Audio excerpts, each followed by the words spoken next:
Hello, critter protectors. Mr. Jim here, and welcome to Kids Animal Stories, a place where there's always a mystery and adventure around every single corner. If you love critters of all shapes and sizes, I need you on our Critter Protector team.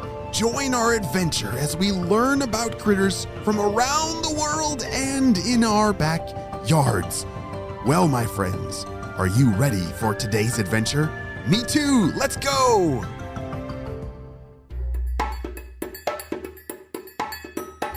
So today's story is a mystery adventure, which means you're gonna have to listen very close. I'm not gonna tell you what kind of critter that this story is about.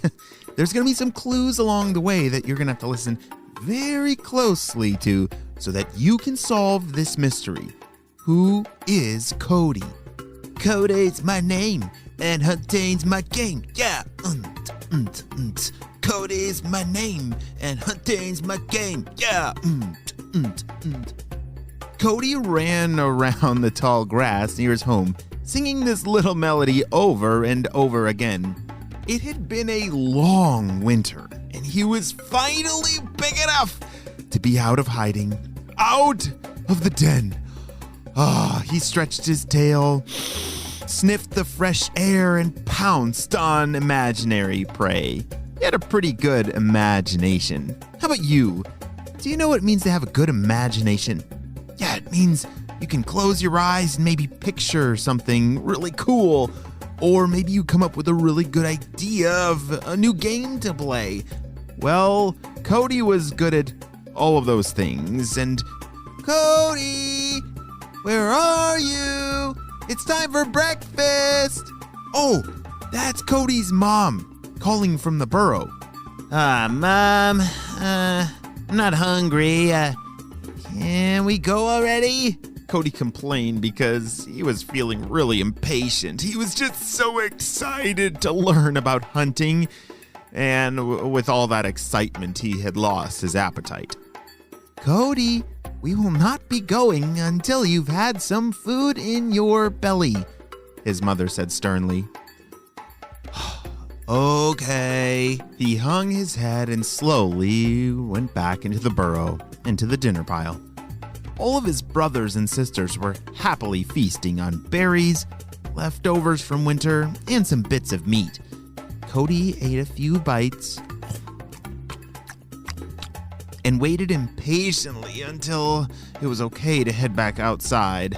Remember, he was really excited. His tail was swinging back and forth as he waited.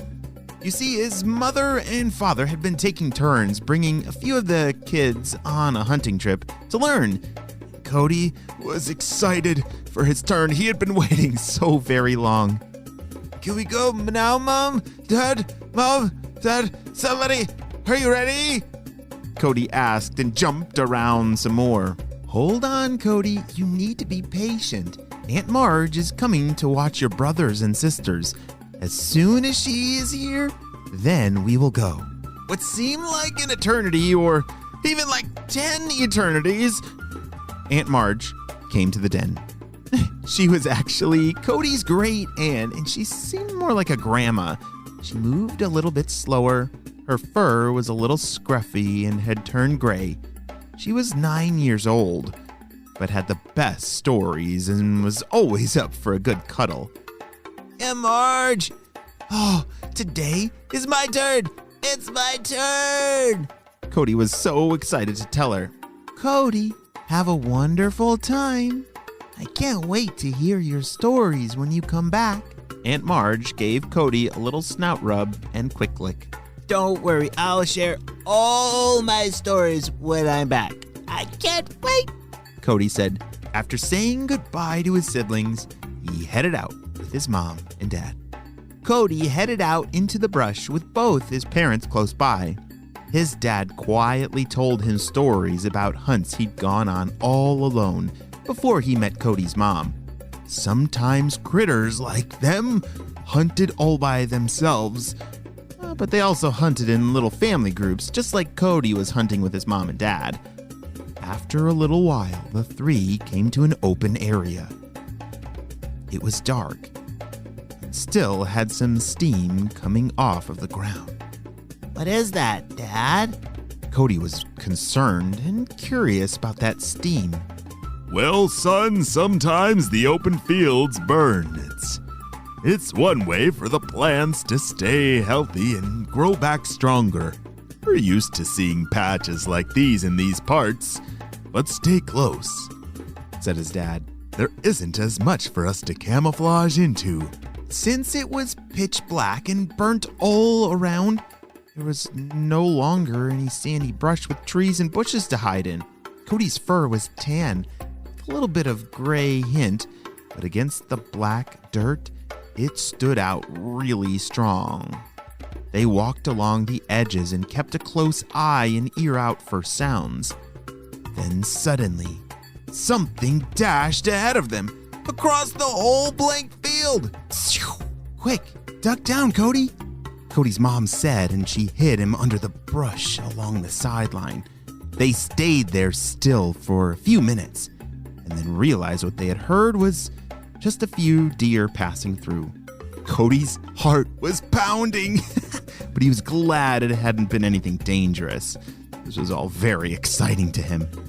After a bit more cautious walking, they came to the edge of the burnt field and entered super lush forest. Cody followed closely and soon realized his parents started to make a high-pitched yip yip sound. They'd made it a few times, then stop, then start up again. Yip yip. He tried to follow along with them. After all, this was his chance to learn how to hunt, but it sure was hard to figure out what that sound actually meant. Yip, yip, yip. Cody tried to make the sound, then both his parents started to yip together, and the sound got closer and closer together. Cody kept close by and suddenly saw what they were yipping at. It was his chance to really hunt. This was his moment. He was so excited. Will Cody catch his first hunt with his parents? And what do you think his parents are yipping at?